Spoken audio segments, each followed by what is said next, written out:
Narito ang 20 na kakaiba at nakakatuwang katotohanan tungkol sa bansang Qatar. Pinakamayamang bansa per capita. Isa ang Qatar sa may pinakamataas na GDP per capita sa buong mundo dahil sa likas nitong yaman gaya ng langis at natural gas.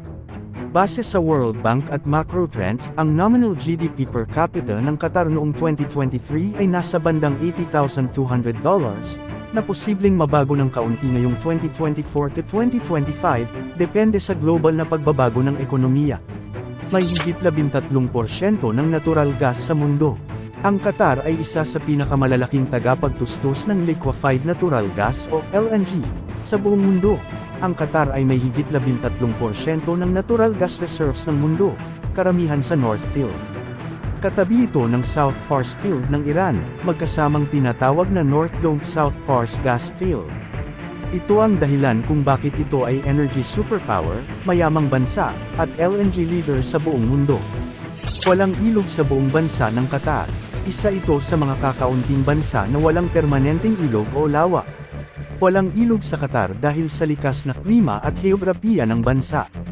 Ang Qatar ay may napakainit at tuyong klima kung saan bihira lang ang tag-ulan kaya walang tubig na bubuo bilang ilog o lawa. May Camel Beauty Contest. Ginaganap sa Qatar ang kompetisyon kung saan hinuhusgahan ang mga kamelyo base sa kanilang kagandahan. Sa Qatar, ang Camel Beauty Contest, kilala rin bilang Camel Pageant o Main World Cup, ay isang prestihiyosong paligsahan na idinaan sa estilo katulad ng beauty pageant para sa tao. Ito ay karaniwang ginaganap sa Ash-Sha'aniya, sa labas ng Doha, at sinasabing isinabay ng kaunti sa FIFA World Cup para ipakilala ang kulturang golf. Nagpapatakbo ng mga robot sa camel racing. Sa halip na tao, mga robot jockeys ang ginagamit sa karera ng kamelyo. Ang robot camel racing sa Qatar ay kombinasyon ng tradisyon, teknolohiya, at proteksyon ng karapatang pantao. Sa pamamagitan ng remote-controlled robots na sumusunod sa kamelyo habang sumasabay ang trainer sa SUV, nabura ang sikat na kasaysayan ng child jockeys at napanatili pa rin ang soulness ng camel racing bilang national sport. May Family Day sa Qatar. Ang Family Day sa Qatar ay isang espesyal na araw sa ilang pampublikong lugar, gaya ng mga park, mall, at ilang tourist spots, kung saan may limitasyon kung sino lang ang pinapayagang pumasok. Ang Family Day ay isang araw ng linggo kung saan ang mga pampublikong lugar ay exclusive para sa mga pamilya at kababaihan. Layunin nitong magbigay ng mas ligtas, comfortable, at culturally appropriate na espasyo, lalo na sa konserbatibong lipunan ng Qatar. Walang income tax. Hindi kinokolektahan ng buwis sa kita ang mga tao sa Qatar. Walang personal income tax sa Qatar, kaya mataas ang netong kita ng mga empleyado. Corporate tax lang ang umiiral para sa mga dayuhang kumpanya. Umaasa ang bansa sa likas na yaman at investment, kaya hindi kailangan ng income tax sa ngayon. Ulan ay bihirang-bihira sa Qatar. Umaabot lamang sa halos 3 hanggang 4 na araw ang pag-ulan sa buong taon. Bihira ang ulan sa Qatar dahil sa desyertong klima, init at tuyong hangin, kakulangan ng tubig at halaman at posisyon nito sa mundo. Matatagpuan ang Qatar sa gitnang silangan, isang rehiyon na malayo sa mga tropical rain belts. Wala ring kabundukang humaharang sa hangin upang buuin ang mga ulap o tinatawag na orographic leaf, kaya kakaunti ang kondisyon para sa ulan. McDonald's delivery sa disyerto. Kahit nasa gitna ka ng disyerto, pwedeng makapagpa-deliver ng fast food. Ang McDonald's delivery sa disyerto ng Qatar ay isang totoo, kakaiba, at napakakatari na serbisyo na nagsasama ng modernong fast food convenience sa tradisyonal na desert lifestyle. Isa ito sa mga halimbawa kung paano inaabot ng teknolohiya at serbisyo ang kahit pinakamalayong lugar sa gitnang silangan. Gender segregation sa pampublikong lugar.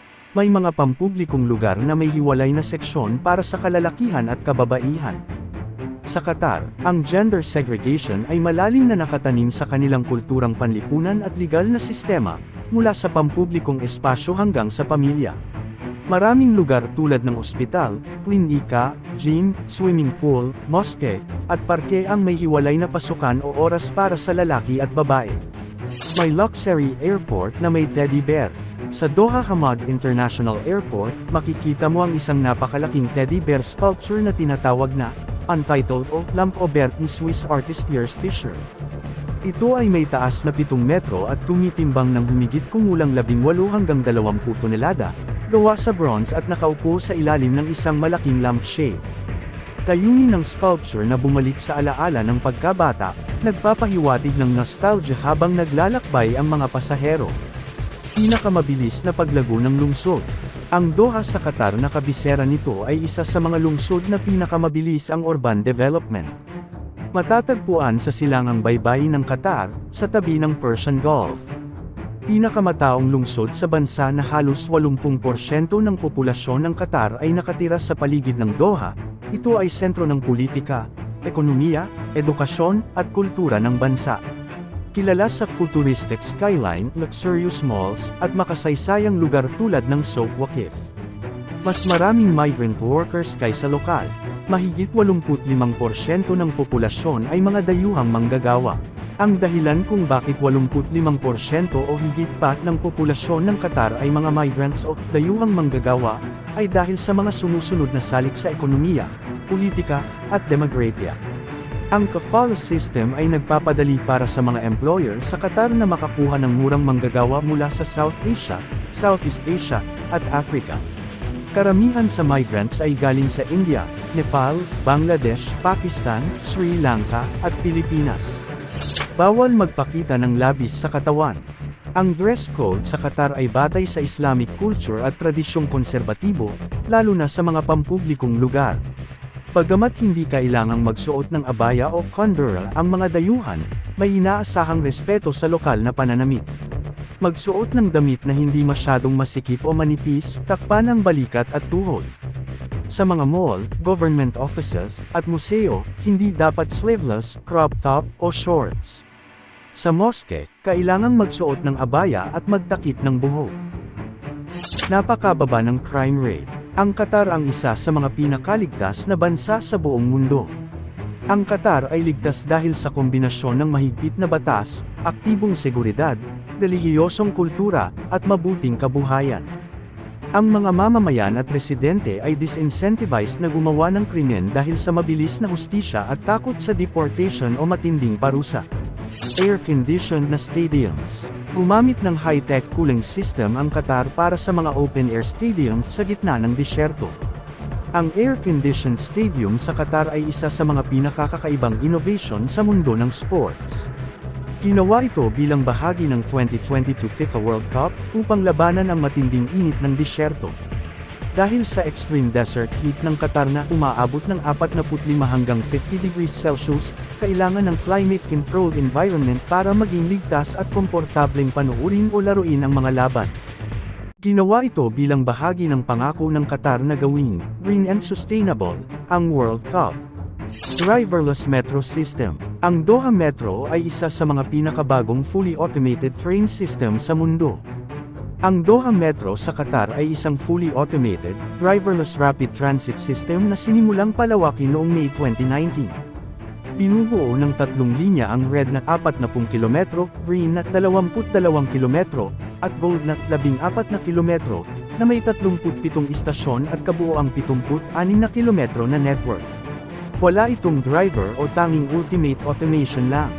Ginamit ang Grade of Operation Level 4 o Unattended Train Operation na automatikong nagsaslide ang tren, pinto, at emergency responses, lahat ng walang onboard staff.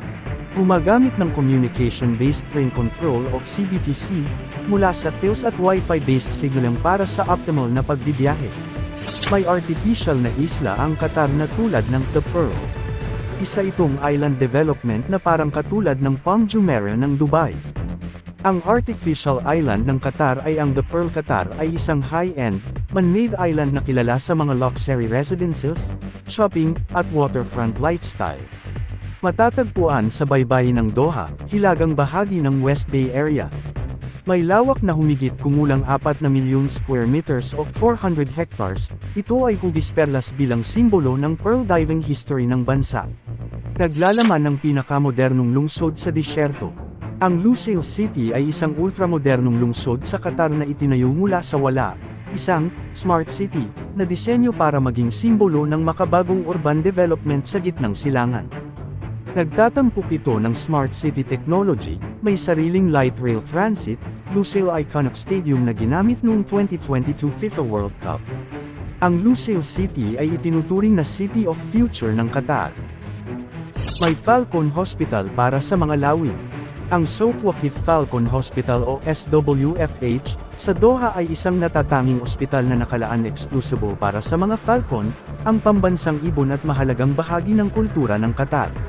Ang Souq Waqif Falcon Hospital ay hindi isang ordinaryong ospital, ito ay pusod ng tradisyon at teknolohiya, pinapangalagaan at pinagyayaman ang kultura ng Qatar sa pamamagitan ng world-class na pangangalaga para sa mga Falcon na itinuturing na parte ng pamilya.